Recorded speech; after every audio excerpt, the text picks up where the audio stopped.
जय हिंद दोस्तों, नमस्कार। चलिए आज की वीडियो में बताते हैं संविधान सभा का प्रारंभिक गठन। ठीक, चलिए देखते हैं इसको ध्यान से। संविधान सभा का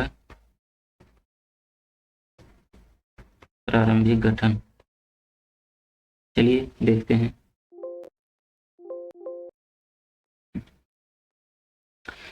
इसमें देखिए क्या है कि कांग्रेस को लगभग 70 सीटों पर बहुमत प्राप्त हुआ है। इसमें योजना के आधार पर जो है 1946 में प्रांतीय जो विधायकों का चुनाव हुआ। योजना जो बनाई गई थी उसी आधार पर, जिस तरह से योजना बनाया गया था चुनाव का, उसी योजना के आधार पर जो है 1946 में दिसंबर 1946 में प्रांतीय विधायिकाओं का चुनाव हुआ।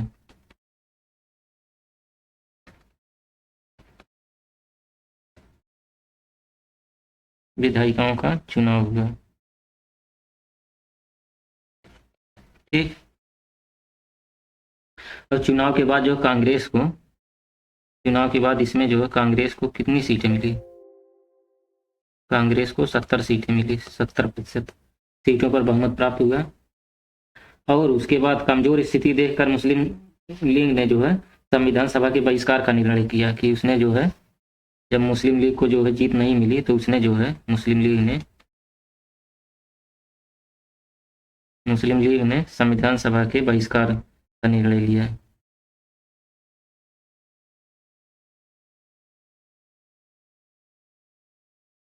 बहिष्कार का निर्णय, ठीक, बहिष्कार का निर्णय लिया।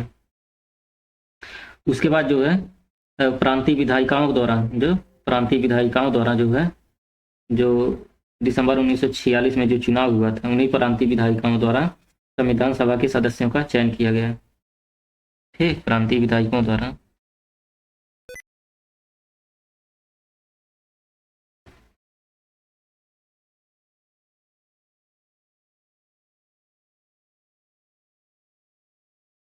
संविधान सभा के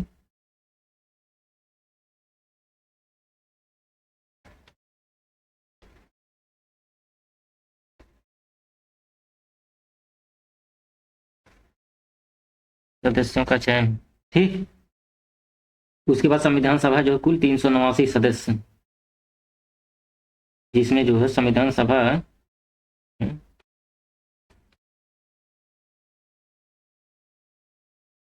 कुल जो है 389 सदस्य, जिसमें जो है 296 सीटें जो ब्रिटिश भारत, 200 सीटें ब्रिटिश भारत,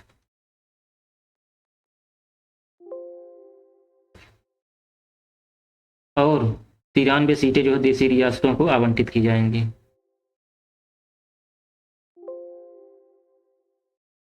93 सीटें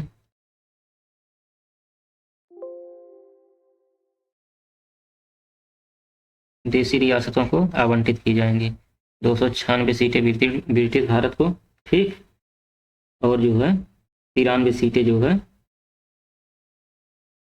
देसी रियासतों को आवंटित की जाएंगी। और जो 1947 के अधिनियम के अनुसार 1947 के अधिनियम के अनुसार मुस्लिम लीग के सदस्य जो संविधान सभा से बाहर हो गए। उन्होंने जो है संविधान सभा को जो है स्वीकार नहीं किया। चलिए इसके बाद बताते हैं, तो जो है प्रारंभिक गठन था। इसके बाद चलिए देखते हैं अंतिम गठन, संविधान सभा का अंतिम गठन। चलिए इसे भी देख लेते हैं, संविधान सभा का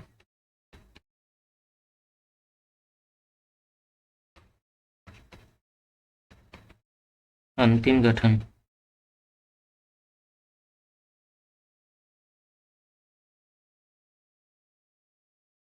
इसमें जो कुल सदस्य कितने थे? संविधान सभा में कुल जो है 324 सदस्य थे। 324 सदस्य थे, ठीक, जिसमें जो 235 सदस्य जो है ब्रिटिश प्रांतों के प्रतिनिधि थे। 235 ब्रिटिश प्रांत के, ठीक, ब्रिटिश प्रांत के प्रतिनिधि। और जो बाकी जो 89 सदस्य बचे वो जो है देसी रियासतों के।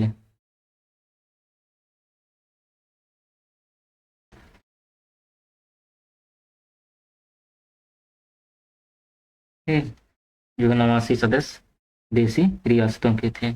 उसके बाद जो हैदराबाद एक ऐसी रियासत जिसके प्रतिनिधि जो है संविधान सभा में सम्मिलित नहीं थे। हैदराबाद एक ऐसी रियासत थी, नोट में ध्यान दीजिएगा। हैदराबाद हैदराबाद एक ऐसी रियासत थी जो है जिसके प्रतिनिधि संविधान सभा में सम्मिलित नहीं थे। ये संविधान सभा में नहीं थे। ठीक, भारतीय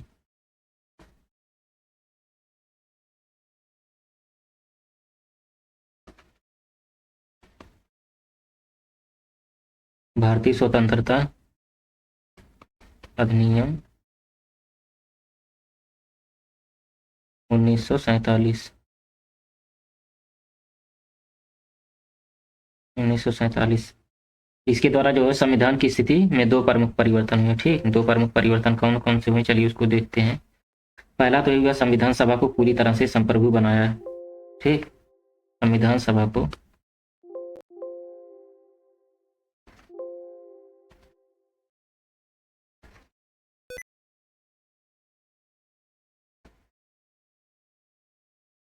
संप्रभु बनाया। ठीक, उसके बाद दूसरा पॉइंट है कि संविधान सभा भारत की केंद्रीय विधायिका भी बन गई। संविधान सभा भारत की केंद्रीय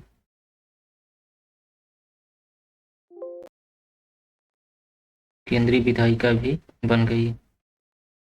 ठीक, केंद्रीय विधायिका भी बन गई। चलिए यहाँ तक तो हो गया। उसके बाद चलिए देखते हैं संविधान सभा की कार्यप्रणाली। ठीक, इसके बाद देखेंगे संविधान सभा की कार्यप्रणाली।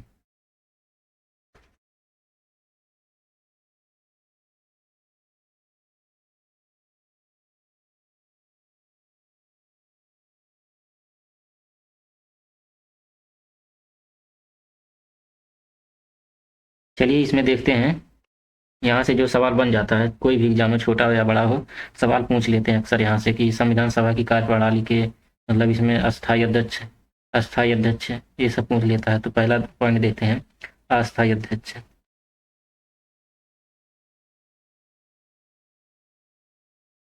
अस्थायी अध्यक्ष कौन थे, उसके बाद देखेंगे अस्थायी अध्यक्ष।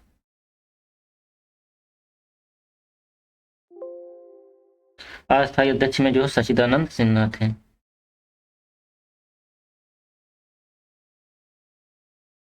सच्चिदानंद सिन्हा थे। ठीक, और अस्थायी मतलब अस्थायी अध्यक्ष में ये जो है डॉक्टर राजेंद्र प्रसाद।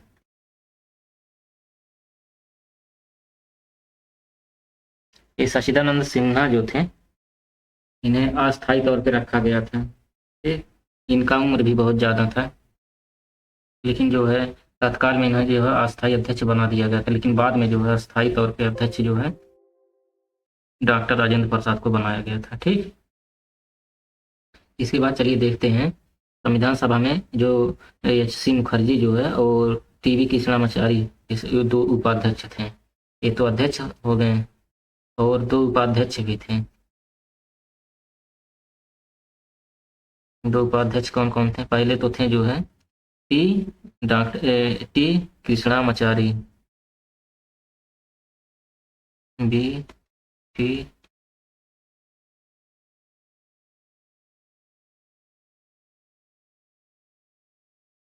और दूसरे जो थे डॉक्टर एच सी मुखर्जी।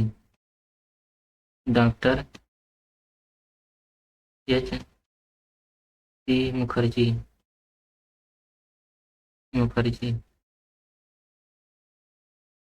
ये जो है दो उपाध्यक्ष थे। ठीक, और संविधान सभा की कार्यप्रणाली जो है मूलतः उद्देश्य प्रस्ताव पर आधारित थी। मतलब संविधान सभा का जो उद्देश्य प्रस्ताव था उसी पर आधारित थी। तो संविधान सभा की कार्यप्रणाली उद्देश्य प्रस्ताव पर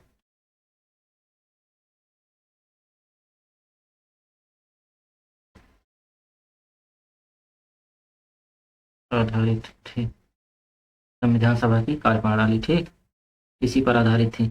उसके बाद देखिए 13 दिसंबर 1946 को जो है पंडित नेहरू द्वारा जो है संविधान सभा में प्रस्तुत, 22 जनवरी 1947 को स्वीकार किया गया है। तो नेहरू ने जो है संविधान सभा में कब जो है प्रस्तुत किया, 13 दिसंबर 1946 को जो उद्देश्य प्रस्ताव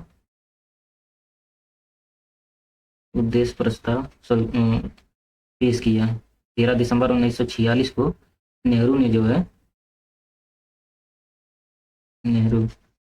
पंडित जवाहरलाल नेहरू ने जो है संविधान सभा में जो है यह उद्देश्य प्रस्ताव जो है पेश किया।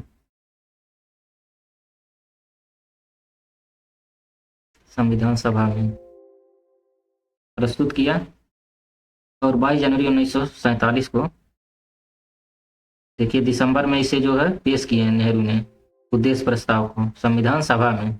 तो इसको स्वीकार कब किया गया,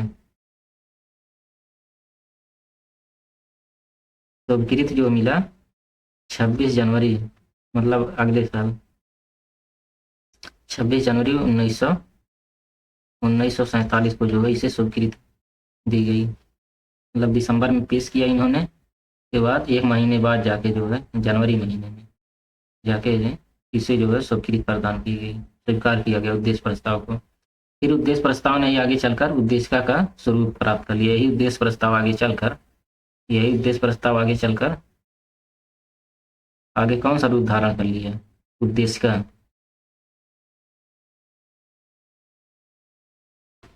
यही जो आगे चल के जो है उद्देशिका का रूप धारण कर लिया। और ग्रेनविल ऑस्टिन जिन ने बताया कि भारत की संविधान सभा का दृष्टिकोण 3 सिद्धांत पर आधारित है। ग्रेनविल ऑस्टिन सवाल पूछ सकता है, ग्रेनविल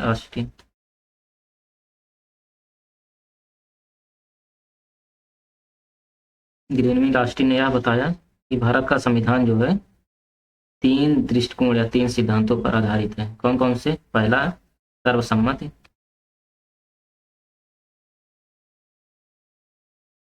के सिद्धांत पर, और दूसरा समायोजन, और तीसरा परिवर्तन के साथ चयन।